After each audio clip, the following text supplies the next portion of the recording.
A beautiful sunrise over Charleston, South Carolina. Iconic sights like the Arthur Ravenel Bridge, the Atlantic Ocean's inlets, and nature. It's no wonder this area is a tourist haven, bringing in a little more than 5 million visitors last year. And on a picturesque day like this, why not view an island for sale? There are about a dozen of them in South Carolina. Cusabo, Little Goat, Morgan's Island, to name a few, and Long Island. On this summer day, Sink Kimmel, the broker, is the island market hot? Obviously it exists. And John Nichols, the boat driver and owner of Nichols Company, Inc., a real estate firm out of Charlotte, are taking us to see Long Island, 4,600 acres of land, an ecological wonder in the city of Folly Beach. When you get to the tip of that island, you might as well be in Africa or somewhere. I mean, you're so remote. Out here, time seems to stop. You forget Long Island is just minutes from the bustling historical downtown Charleston. Right now we're on Folly Creek.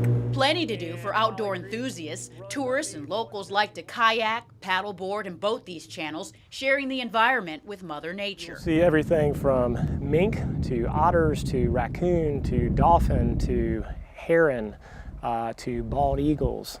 There's a number of different species on the island, and what makes it so significant is this property's never been touched.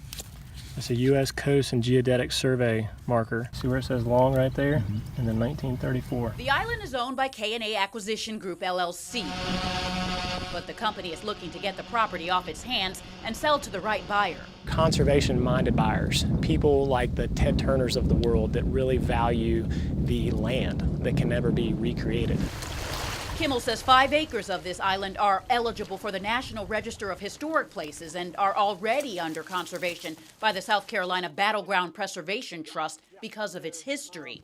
That's where the old Civil War battery is. Artifacts found on the land date back to the Civil War. You had people coming up Folly Creek here, and they were the first line of defense into Charleston. Back here, broken pieces of ceramic, cannonballs, a battery where troops would shield themselves from gunfire, even a button believed to be worn by a soldier in the 54th Infantry have been found. There's a Hollywood movie that came out in the early 90s, I believe, called Glory with Matthew Broderick and Denzel Washington. And the last part of that movie portrays a Civil War battle that took place on Morris Island, where the Massachusetts 54th Infantry was actually on that property. And that was the next property over from Long Island. We could hop in a boat and run around there in 15 minutes. History, wildlife, and ecology in its natural state. I'm standing on a brand new boat dock that was built in 2014 on the western side of Long Island, and it's pretty significant because it gives potential buyers deep water access. They can just pull up their boat and navigate the 8 miles of water around this island.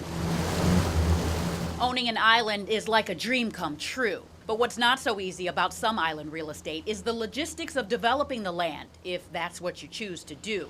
Long Island doesn't have road access to it, and if you want to build a home here, you'll have a lot of work to do. In terms of just general feedback and challenges that people might consider when looking seriously at a property like this, there is, how am I going to have electricity? How am I going to have some sort of septic system? How am I going to get materials back and forth onto the island to actually build onto the island? And that can cost millions.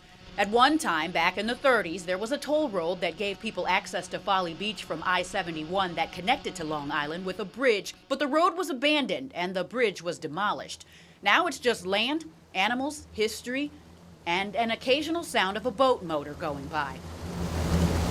And it could all be yours for the asking price of $19.9 million. Reporting from Long Island, Theo Hayes, WMBF News.